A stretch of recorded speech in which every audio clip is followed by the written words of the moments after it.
Teologija. Približno si predstavljam podobo pred vašimi očmi. Zgrbljenega starega meniha z veliko kapuco na glavi, ki žebra nerazumljive psalme. Kar je za marsikoga edina možna slika, če kdo o sebi izjavi, da je teolog. Občudovati je treba njegovo v stoletjih nakopičeno znanje in zmožnost, da vstaja ob 3 zjutraj. Ampak ali se ni za Božjo voljo znašel v napačnem svetu?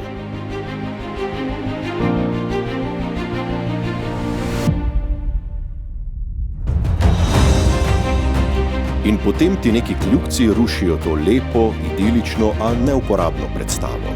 Postavijo teologa in njegovo teologijo, vedo o Bogu, recimo v nakupovalno središče ali na stadion.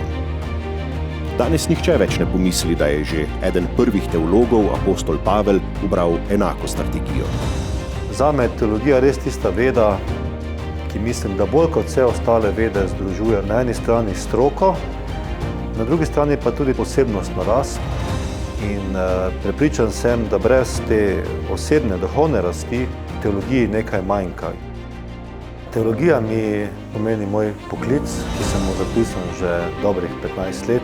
Naprej mi teologija pomeni poleg znanosti način življenja, predvsem pa mi teologija v mojih vsakodnevnih srečavanjih z ljudmi pomeni usmeritev, bodisi v komunikaciji, bodisi v odnosih z ljudmi, kateri so poklicani k meni ali pa jaz k njim.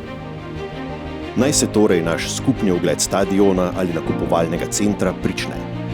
Mogoče se bo kljub vsemu izkazalo, da lahko teologi tudi danes osupnejo poslušalstvo, kot sta ga znala osupniti Peter in Pavel. Mogoče je v njihovih skozi stoletja nakopičenih izkušnjah tudi kakšno sredstvo, ki zna ublažiti naš nori vsakdanji tempo.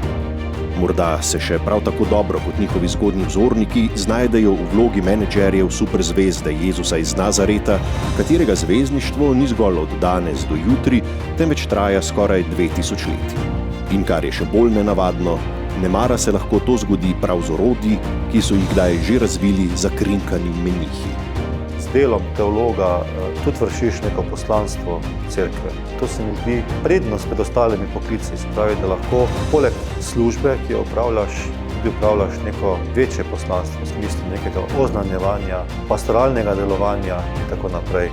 In to se mi zdi tista dodana vrednost teologije in tudi, bi rekel, prednost, saj pri tem delu tudi osebno veliko prejmeš.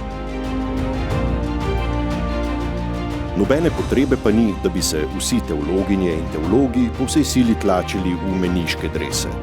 Kajti teologinje in teologi od Petra do Hansa Ursa von Balthasarja so se kot menedžerji dobro zavedali, da je superzvezdnik, o katerem govorijo, vedno svež in za vsakogar nov. Zato se dobro znajdejo v vsaki dvorani in v vsakem dresu.